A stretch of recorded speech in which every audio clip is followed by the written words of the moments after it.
दोनों चचा भतीजा ने अब अति कर दी है और अब कोई कारण नहीं है कि इनकी इज्जत की जाए, क्योंकि जो हिंदुस्तान का गद्दार हो गया, भारत और भारतीयता का गद्दार हो गया, उससे हमारा कोई नाता रिश्ता नहीं। और आज मुसलमान सड़कों पर चलते हुए जो असुरक्षित महसूस कर रहा है, इसको घर किराए से नहीं मिल रहा है, ये ओला उबर जोमेटो डिलीवरी बॉय मुसलमान देखकर कैंसिल कर रहे हैं, उसका कारण अरशद मदनी और महमूद मदनी जैसे लोग हैं जो कि इस देश के गीत वंदे मातरम को गाली दे रहे हैं। वंदे मातरम गाने वाला मुर्दा कौम का होता है, कह रहे रहमतुल्लाह सयानी 1896 में कांग्रेस अधिवेशन में वंदे मातरम गाया गया। रहमतुल्लाह सयानी मुर्दा थे, बंकिम चंद्र चट्टोपाध्याय जी मुर्दा थे। मुझे बताया जाए 1763 में जो सन्यासी और फकीरों ने अंग्रेजों के खिलाफ धावा बोल दिया, गदर कर दिया वंदे मातरम कहकर, ये हमारे सारे सन्यासी क्रांतिकारी मुर्दा थे। ओ विद्यानाथ झा जी, जो तुम स्कूल कॉलेज में वंदे मातरम गाते थे ना, तुम मुर्दा कौम के हो। ये महमूद मदनी कह रहा है, अरशद मदनी कह रहा है, बचपन से हम स्कूल कॉलेजों में वंदे मातरम कहते हुए बड़े हुए। नरेंद्र मोदी जी वंदे मातरम कहते हैं, एक छोटे से बच्चे से लेकर बड़ा तक, शुरू से आखिरी तक वंदे मातरम कहते हैं, और हम सब मुर्दा कौम के हैं। तो सारी दुनिया तुम पर थूकेगी अगर वंदे मातरम को मुर्दा कौम से जोड़ोगे तो। मैं स्पष्ट एक बात कहना चाहता हूं, ये लोग केवल और केवल मुसलमानों को भड़काने का काम कर रहे हैं, वर्गलाने का काम कर रहे हैं, बहकाने का काम कर रहे हैं। और मेरी मुसलमानों से गुजारिश है कि मैं पूरी दुनिया घूमा हूं, गल्फ की सारी कंट्री भी देखा हूं, जो इज्जत मुसलमानों की, जो अपनापन मुसलमानों के लिए, जो बोलने का अधिकार मुसलमानों को, हर तरह के धार्मिक कृत्य करने का अधिकार मुसलमानों को भारत में है, पूरी दुनिया में और कहीं पर भी नहीं है।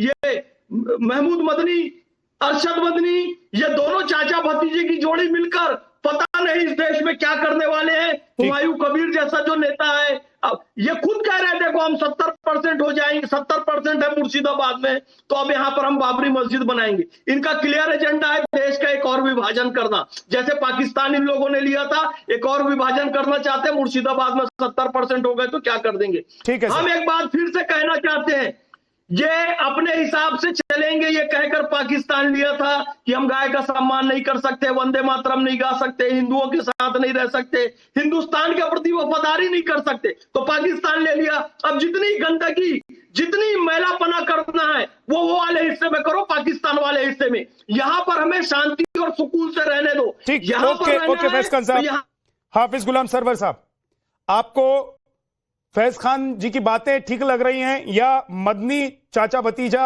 या जो टीएमसी के विधायक हैं उनकी बातें ठीक लग रही हैं, या इस तरह की जो बातें करते हैं उनकी बातों में आपको लग रहा है कि कहीं ना कहीं सच्चाई है और मुसलमानों को भड़काया नहीं जा रहा है?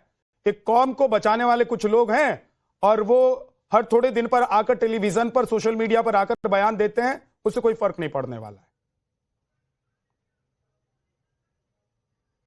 हाफिज गुलाम सरवर साहब, देखिए झा जी,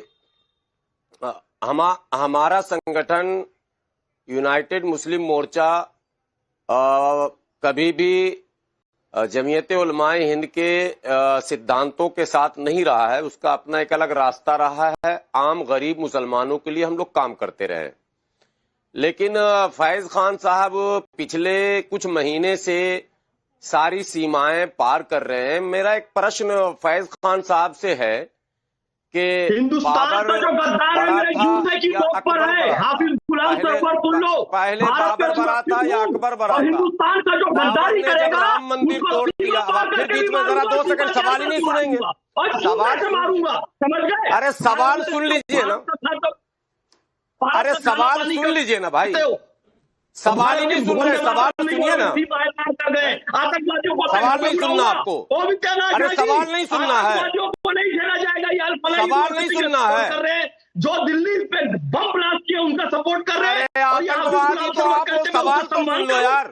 अभी टीवी पर आतंकवाद कर रहे हो, टीवी पर रौब दिखा रहे हो, सवाल तो सुन लो भाई मेरे देश। अरे सवाल सुन लो भाई। फैज खान साहब के आरोपी उनको सपोर्ट करोगे? क्या डिबेट आप करा रहे हो? मेरा सवाल ले एक एक करके फैज खान साहब फोन तो लीजिए।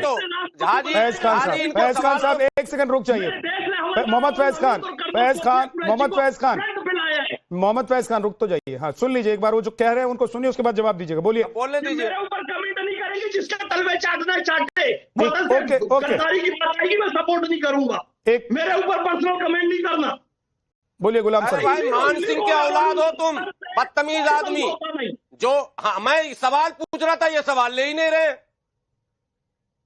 बीरबल और मान सिंह का खून है आप में। जो सरकार के सामने तलवे चाटता है उसका नाम मान सिंह होता है। जब बाबर ने राम मंदिर को तोड़ा तो उसके पोता के घर में हिंदू कैसे पहुंचा? सवाल पूछना चाहता हूं तो जवाब नहीं देना चाहते हो। मान सिंह का असर है क्या आपके ऊपर? सरकार के सामने पहले ही सरेंडर हो गए हो क्या? यही भाषा सरेंडर वाली देख लीजिए आपकी। भाषा गुलाम सरवर सही कह रहा हूं। गुलाम सरवर फैज खान पर डिबेट के लिए मैंने नहीं बुलाया, ना आपको बुलाया ना फैज खान को बुलाया। अगर फैज खान पर डिबेट आपको करनी है तो अलग से एक सेशन रख लीजिएगा। उसके लिए सर मेरे पास टाइम नहीं है। फैज खान पर अगर डिबेट करनी है अलग से रख लीजिएगा, अलग से डिबेट करेंगे। अगर आप ये कह रहे हैं कि कोई इस देश के सामने, इस सरकार के सामने, इस संविधान के सामने, इस सिस्टम के सामने, इस सुप्रीम कोर्ट के सामने अगर सरेंडर है, संविधान नहीं, तो ये बताइए मुझे, बुलडोजर के वो लोग अच्छे हैं जो गुलामी की मानसिकता, जो मुगलों की मानसिकता, जो अकबर औरंगजेब की मानसिकता के सामने सरेंडर है, या वो लोग अच्छे हैं जो संविधान और सुप्रीम कोर्ट के सामने सरेंडर है, जो वंदे मातरम के सामने सरेंडर है? बोलने दीजिएगा, जवाब लीजिएगा। बोलिए सर। जवाब अगर लेंगे तो देंगे।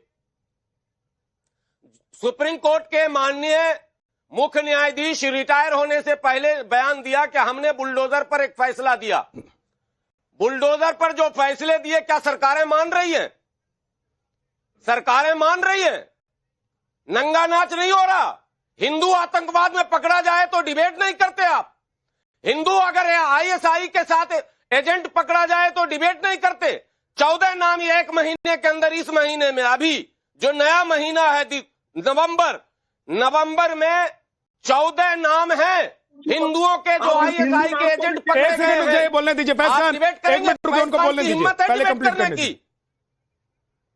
14 नाम है। आपको इस्लाम, हर बात पे इस्लाम, अरे इस्लाम से प्यार नहीं तो छोड़ो ना, आप आजाद हो, कौन रोक रहा आपको? किसी ने पैर पकड़ा आपका? लेकिन आप इस्लाम को कटघरे में लाकर बात बात पर, कोई आतंकवादी पकड़ा गया तो इस्लाम, अगर मुस्लिम आतंकवादी पकड़ा गया तो वो इस्लाम आतंकवादी धर्म हो गया, और हिंदू आतंकवादी पकड़ा गया तो क्या फिर हिंदू आतंकवादी धर्म नहीं हुआ? क्या मतलब है ये? हो गया। दोहरा पैमाना कैसे हो जा रहा? हो गया। क्यों नहीं डिबेट कर रहे हैं आप? आईएसआई अभी और आपको बोलना है तो बोल लीजिए, मैं रोक नहीं रहा हूं। सप्लाई करने वालों को, वहां के हथियार सप्लाई करने वालों को। हो गया। अगर हो गया हो आपको तो आप बता दीजिएगा कि हो गया मेरा। अरे ये लोग पहले सरेंडर हैं, ये वाई+ के लिए सरेंडर है। इनको छतरपुर में हाजी शहजाद के करोड़ों की बिल्डिंग पर बुलडोजर चला, ये खुश हुए। अब सुन लीजिए मेरी बात, ये खुश होते हैं। गुलाम सरवर आप मेरी बात सुन लीजिए। संविधान सम्मत है। अब मेरी बात सुन लीजिए हाफिज गुलाम सरवर साहब, आप मेरी बात सुन लीजिए। संविधान सम्मत के अब सुन लीजिए। आपने बोल लिया हो तो बोलिए, ओके बोलिए, मैं आगे बढ़ूंगा। नहीं बोले हैं तो मैं फिर से आपको टाइम दे रहा हूं, आप बोलिए, क्योंकि बाद में मैं रोना नहीं सुनूंगा कि मैं जब बोल रहा था तो आप बोलने लग गए। आप बोलिए। नहीं, रोना नहीं है। मदनी साहब ने जो कुछ कहा है वो सच कहा है, एक शब्द भी झूठ नहीं कहा। जो वास्तविकता है वो बात रखी है उन्होंने, एकदम सही कहा है। और आप अगर मदनी साहब के साथ खड़े हैं तो आप अल-फलाह के साथ खड़े हैं, आप दिल्ली ब्लास्ट करने वाले आतंकियों के साथ खड़े हैं। और सुन लीजिए मेरी बात, आप मेरी बात सुन लीजिए गुलाम सरवर साहब, आपने कोई न्यूज एजेंसी नहीं खोली है, आपके पास न्यूज का कोई सोर्स नहीं है। आप जो देखते हैं टेलीविजन पर देखते हैं, न्यूज चैनल्स पर देखते हैं, अखबार में पढ़ते हैं। अगर कोई एजेंट पकड़ा जाता है, कोई ज्योति पकड़ी जाती है, तो 1 महीने तक टेलीविजन पर उसकी तस्वीर, उसका वीडियो चलता है। लेकिन आपकी तरह बैठकर कोई हिंदू व्यक्ति या कोई हिंदू पैनलिस्ट अगर ये नहीं कहता है कि इसको कैसे पकड़ लिया, ये हिंदू है, इसको नहीं पकड़ा जा सकता है। आप लोग अपनी कौम को बदनाम करते हैं जब 4 मुसलमान आतंक। For more of such videos, do like, share and subscribe to ET Now Swadesh.